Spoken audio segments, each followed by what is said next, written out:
Por fin, finalmente, mi momento ha llegado. No lo siento. El tema en auge en República Dominicana. ¿Existen o no los asesinos seriales? Oh, por Dios. Señores, las canas me han salido hablando de este tema y sobre las situaciones y la falta de leyes en nuestro país que enjuician en base a cúmulos de pena.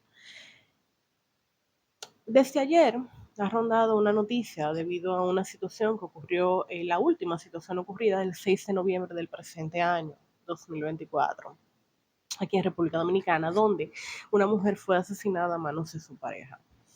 A resumidas cuentas, el día de ayer salió la noticia de un señor llamado Nazario Mercedes, 65 años, que dio las declaraciones y dijo haber matado al menos a 5 mujeres en el transcurso de unos 30 años. Todo el mundo ha hablado de lo que es un asesino serial en estos momentos. Todo el mundo ha expresado eh, su preocupación en dicho tema. Ahora bien, ¿qué sucede? Antes de hablar de lo que hizo este hombre, de si realmente le entra o no en una clasificación de un asesinato serial, tengo que explicar lo que es un asesino serial. Miren, un asesino serial es una persona que ha cometido más de 3 crímenes con un periodo de enfriamiento entre crímenes. Entiéndase, periodo de enfriamiento es la característica cualitativa.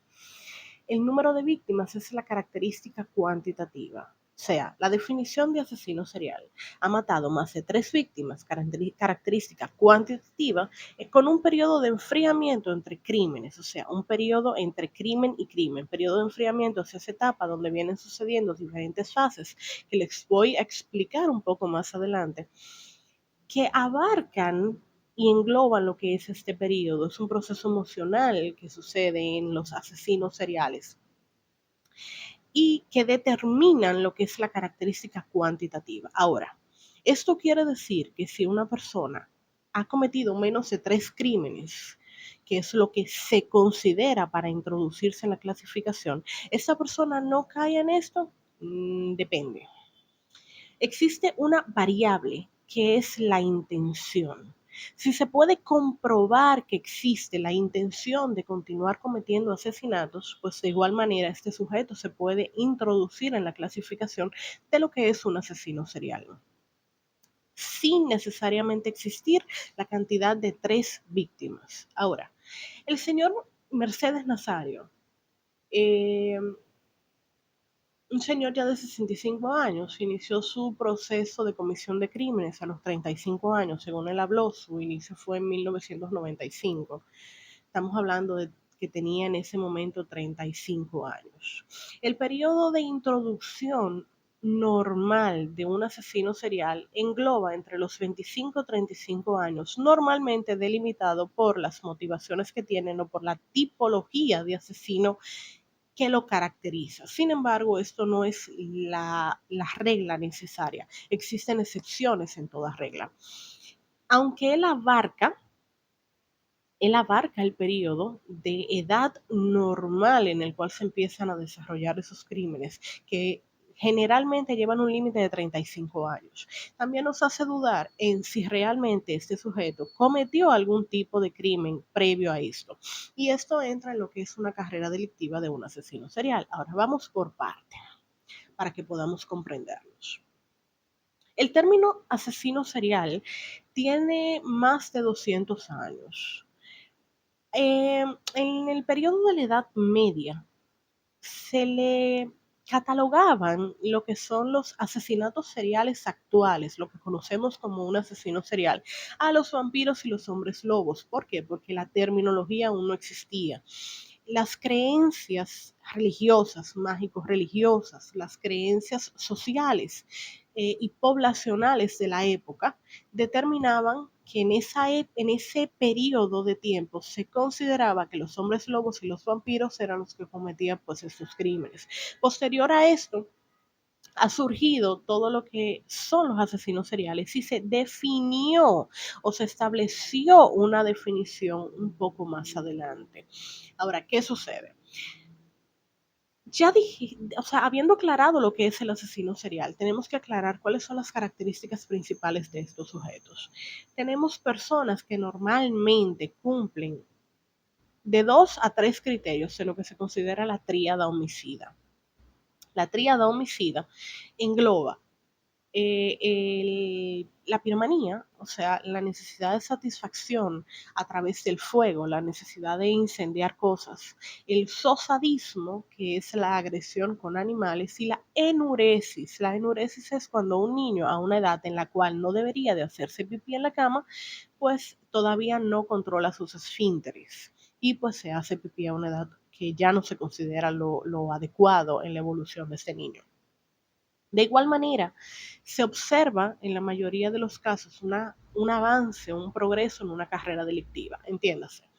Generalmente los asesinos en serie no inician su proceso en lo que es el asesinato directamente, sino que van en un proceso evolutivo, lo que se llama carrera delictiva. Aquí entran pornografías, prostitución, consumo de drogas, ventas de drogas, todo tipo de carrera delictiva, robos, todo lo que puede englobarse dentro del delito, pues ellos pueden ir pasándolo. Ahora, no todos los criminales pasan por todas las tipografías y tipologías de carreras delictivas. A esto me refiero. No todo asesino serial tiene que incurrir en el robo o tiene que incurrir en la pornografía, pero generalmente se encuentran algunas de las características involucradas en los procesos.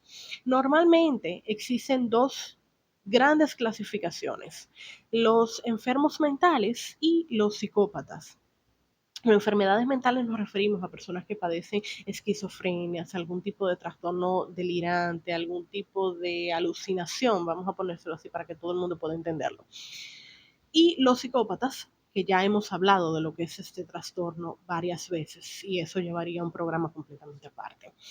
A resumidas cuentas, en la psicopatía se presenta una carencia de emociones, se presenta lo que es el egocentrismo, se presenta una alta seducción, son personas muy seductores, son personas de un alto nivel de convencimiento, porque su proceso de emociones no se da de la manera correcta.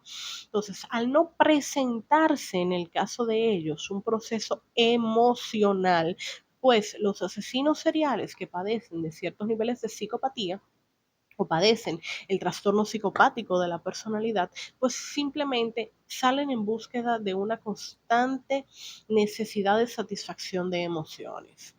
¿Quiere decir que todo psicópata va a ser un asesino serial? No. Pero generalmente la mayoría de los psicópatas, de los asesinos seriales, sí padecen un trastorno psicopático de personalidad.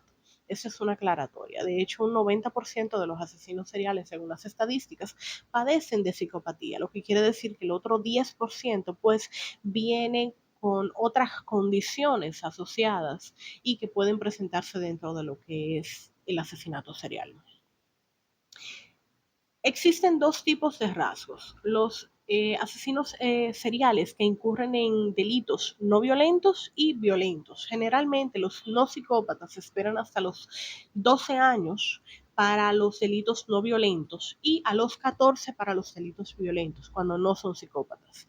Cuando son psicópatas, que ya hablamos de que existe una carencia de un proceso emocional, pues los no violentos, los delitos no violentos ocurren alrededor de los 9 años y los delitos violentos vienen ocurriendo alrededor de los 12 años.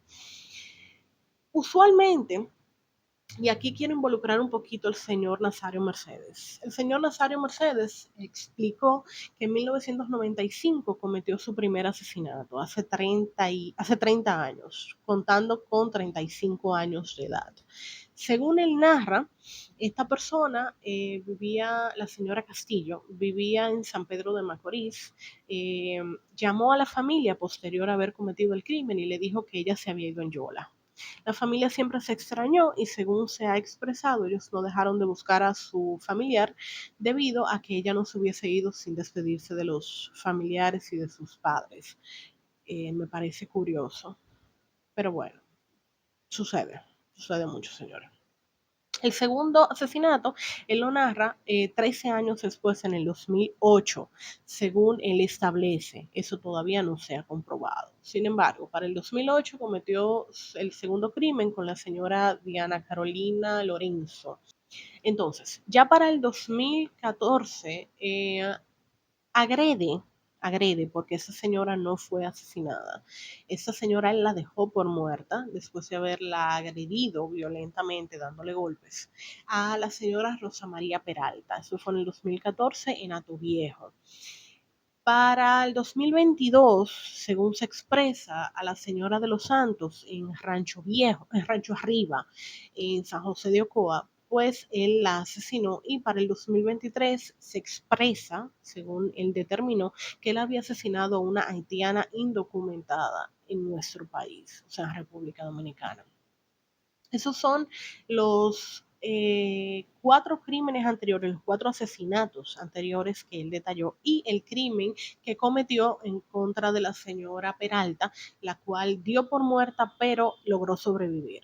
El último asesinato de él fue con la señora Figueroa. La señora Figueroa, de 35 años de edad, el 6 de noviembre de este año, se encontró al sobrino de la señora, o sea, el sobrino político del señor Nazario, y al sobrino directo de la señora Figueroa, eh, enterrando el cuerpo. ¿Qué sucede?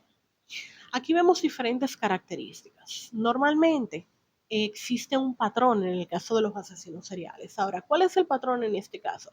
Pues este señor mataba parejas. Si vemos las fotografías de las parejas que mataba, nos damos cuenta de que todas eran mulatas. No eran blancas ni eran de tez negra, sino eran mulatas, y tenían pelo negro. Al evaluar la victimología nos damos cuenta de eso. La pregunta que yo me hago aquí, que debemos evaluar un poco más adelante, es: ¿a quién realmente le estaba matando? Y digo esto porque vamos a darle un poco para atrás a lo que son los asesinos seriales. Nosotros nos encontramos con que normalmente se presentan características biológicas, psicológicas y sociales en lo que es un asesino serial. Las características biológicas es todo lo que engloba sus características de organismo, y dentro de ellas las características físicas.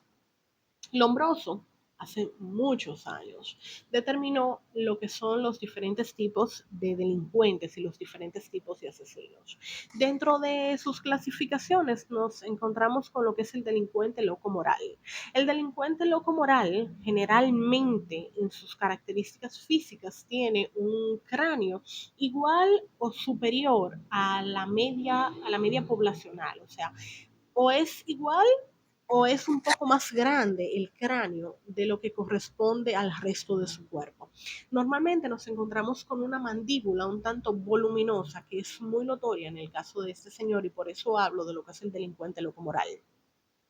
El cráneo de este señor se ve un poco más grande a lo correspondiente en su estructura física, en su estructura corporal. Y vemos claramente la forma de la mandíbula un tanto voluminosa que él tiene en las fotografías que hemos podido observar. De igual manera, en sus características psicológicas, en sus características de expresión, nos encontramos con personas antipáticas, personas egoístas, personas que son vanidosas, crueles, normalmente muy inteligentes y generalmente indisciplinados. Sí, señores. Sí, señores. Vamos a hacer una aclaratoria aquí, por favor, que para haber ocultado un crimen durante 30 años, bruto no puede ser. Perdónenme, pero bruto no es el señorito. Así que sí. Este señor cumple con la mayoría de los criterios. Digo la mayoría porque la parte de ser egoísta, de ser vanidoso, todavía en las declaraciones no se han expresado de los diferentes testigos que se han evaluado para la acogida de pruebas que se van a llevar a cabo al momento de la condena de este señor. Ahora, ¿qué sucede? Generalmente, y es algo que puede ser que surja, pero yo se los doy como una información extra a esto. Generalmente los asesinos seriales se dan dos características de formas o de manejos entre padres. La primera es cuando se presenta un padre abusivo y una madre sumisa. Y la segunda característica observada, y eso es una observación hecha particularmente por mí en todos los estudios que he tenido en el transcurso de mi carrera, son dos. Número uno, como repito, padre abusivo, madre sumisa. Número dos, madre abusiva y padre ausente. ¿Cuál de los dos engloba aquí? Esa información todavía no la tenemos. Esa es una información que posiblemente surja más adelante, pero generalmente no le damos prioridades a este tipo de datos. Ahora, ¿qué sucede? Hablábamos al inicio de este video de lo que es el periodo de enfriamiento. ¿Qué sucede en el periodo de enfriamiento? Normalmente aquí se dan lo que son las fases de un asesino serial. Para abarcar y cubrir este periodo precisamente de enfriamiento, ¿cuáles son las fases? Número uno, se da una fase de fantasía colocada aquí arriba. Viene la fase de fantasía, que es donde el sujeto simplemente delimita lo que quiere, delimita con qué puede satisfacer sus necesidades. Esto es ya cuando va a iniciar el proceso de los asesinatos. Eso no es parte de la carrera delictiva. Esto es dentro de las fases de un asesinato directamente. Se da aquí arriba la fase de fantasía. Después viene aquí la fase de la comisión del crimen. El sujeto viene, comete el crimen según lo que ideó en su fase de fantasía. Entiéndase.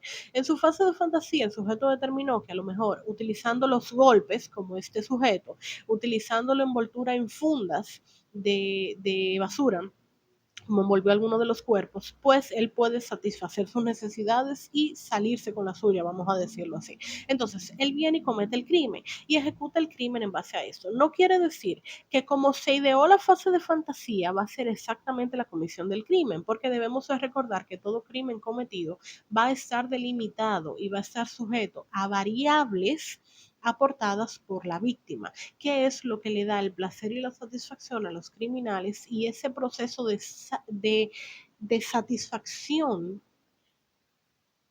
de no todo sale como yo lo planeo, esto es lo que me va a emocionar.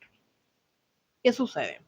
Después de que ese sujeto entra en esa subida de energía de la comisión del crimen, que comete el crimen, viene en un proceso de una fase depresiva. En la fase depresiva, pues el sujeto ya dice, bueno, cometí el crimen, ¿y ahora qué pasa? ¿Cómo yo me voy a volver a sentir bien? Que es donde se da la ruptura entre lo que es un asesino y lo que es un asesino serial. Entiéndase, ahí entra la parte de la cantidad de víctimas y la intención de seguir cometiendo crímenes en esta fase depresiva. Es donde el sujeto determina que él necesita seguir satisfaciendo sus necesidades. Entonces, después de esa fase depresiva viene la segunda fase de fantasía, si son dos. En esa segunda fase de fantasía es donde el sujeto decide cómo él puede mejorar el hecho ya cometido. Entonces, después de él determinar cómo él va a mejorar, que es donde se pule el modus operandi, donde se determina cuáles van a ser las variables que ese sujeto va a involucrar en el segundo, en el tercer, en el cuarto crimen, o que él lo puede satisfacer nuevamente para cometer otro crimen. Entonces, el sujeto vuelve aquí arriba a iniciar el círculo en la nueva fase de fantasía, que es el crimen nuevo. Cuando sucede esto, y aquí quiero hablar un poco de la motivación de los asesinos. Todos asesinos, o sea, todo asesino tiene una motivación diferente. Ahora, a mi parecer, según lo que yo he evaluado de este caso, este sujeto presenta una característica hedonista. El hedonismo es donde se busca el placer a través de la comisión del crimen. Según lo que yo he observado, no digo que quizás no se lleve a cabo directamente en el momento del juicio, porque ustedes saben que la gente patalea y va a buscar la mil formas de que ese sujeto pues salga, ¿verdad? Entonces, esa es una parte que yo no quiero abarcar tanto porque puedo de una forma o de otra influenciar en el proceso del juicio. ¿Qué sucede? El hedonismo se busca una satisfacción personal. de manera intrínseca, se busca satisfacer los deseos que se tenían. Fíjense que este sujeto determinó un modus operandi desordenado, es un asesino serial desordenado. Ahí no había orden en los crímenes. Sin embargo, los crímenes mantienen ciertas características en comunes, como es el asesinato con golpes, que es un tipo de asesinato personal, es un tipo de asesinato de ira, de manejo de rabia, de manejo fuertemente de descarga, vamos a decirlo así. Al hablar de descarga, nos referimos a que el sujeto deja salir esa necesidad o ese intento de búsqueda de emociones en esa comisión del crimen, independientemente de la condición que tenga. ¿Por qué hablo de independientemente de la condición psicológica que tenga? ¿Por qué? Porque aún el sujeto se determine que posee características psicopáticas, esto no quiere decir que estas personas, dentro de lo que ya conocen, no intente buscar la forma de sentir. Y al buscar la forma de sentir, pues él procesa un mecanismo de descarga a la comisión del crimen. Ahora, de ahí a que realmente sienta es otra cosa. De ahí a que realmente esa subida de excitación le dure lo suficiente como para él decir, bueno, yo sentí esto realmente, yo simplemente lo cometí porque me movía algo de manera interna, eso es otra cosa. Eso vamos a esperar las evaluaciones porque vuelvo y repito, yo no quiero interferir en ningún tipo de proceso del juicio. Sin embargo, ese sujeto se determinó que poseía por lo menos 3 fichas ya a nivel de la policía. Y me parece muy curioso como la policía dice que va a investigar el por qué este sujeto con 3 fichas nunca había sido, o sea, evadió tanto tiempo a la justicia y no estaba pagando las condenas. La mayoría de los asesinos seriales evaden a la justicia. Y aún, habiendo hablado de que la mayoría de los asesinos seriales sí evaden la justicia, seamos realistas, en este país carecemos de muchos procesos, carecemos de muchos protocolos en cuanto a este tipo de situaciones. Y eso nos hace reflexionar en lo siguiente, realmente en un país donde hasta el momento, como la mayoría de países de Latinoamérica, no existe cúmulo de pena porque no la hay. Aquí se sentencia por el crimen que tenga mayores niveles de agravante y se le da normalmente la pena máxima, ¿entiendes? Este sujeto mató 5 personas, al menos 5 personas, 5 mujeres, y le van a cantar 30. Lamentablemente se los voy diciendo desde ahora, le van a meter 30. ¿Qué sucede con este tipo de casos? Y eso es porque la ley eso es lo que avala. Al no existir un cúmulo de pena, lo que se toma es el crimen con el que tenga mayor nivel de agravantes y en base a ese se enjuicia. Ahora, que nosotros pensemos y tenemos, particularmente yo tengo años hablando, de que nosotros como sociedad debemos de evaluar el cúmulo de pena y debemos de incluir el cúmulo de pena. Sí, señores, debemos de incluirlo, lamentablemente. Porque aquí hay muchos criminales que han cometido más de un asesinato, por amor de Dios. Aquí hay muchos sicarios que han cometido más de 3 crímenes. Aquí hay muchos asesinos que han cometido más de 3 crímenes, pero ni siquiera se mencionan. Ahora se quieren mencionar, ay, magnífico, qué lindo, hermoso les está quedando. ¿Y qué va a pasar? Por fin vamos a decidir aprobar una ley que valga la pena.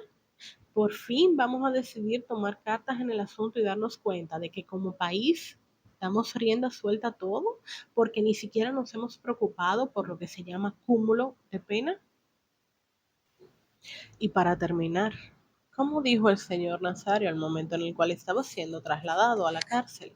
Al momento en el que los periodistas intentaban entrevistarlo. Mis amores, hablamos ahorita. Chao.